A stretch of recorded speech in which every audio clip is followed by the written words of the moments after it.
जी अस्सलाम वालेकुम प्यारे दोस्तों भाइयों की हाल चाल है जी। ठीक हो है जनाब। तुहानू मैं अपने एक ब्रीडर जोड़े का शौक करा रहा। चूहा मोतियां वाला कबूतर है।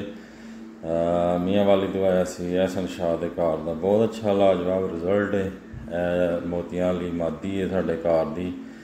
माँ की पिपलों वाली फिरोजपुरी वड्डी साड़ी जी फिरोजपुरी है। प्यो का मोतियां वाला दो मियाँ वाली दवाए सी।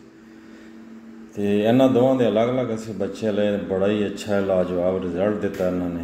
हुण इन्होंने जनाब आपस च लगा के असी जनाब इन्हों के बच्चे लैन लगे हैं। देखो इन्हों का आपस का के रिजल्ट मिलता है। बड़ा ही अच्छा लाजवाब रिजल्ट इन्होंने अलग अलग कबूतरों के नाल दिता है। दोवां ने बड़े अच्छे बच्चे उड्डे ने माशाअल्लाह।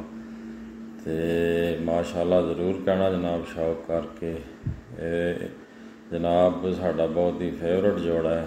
माशाअल्लाह ज़रूर कहना सिर्फ शौक वास्ते जनाब।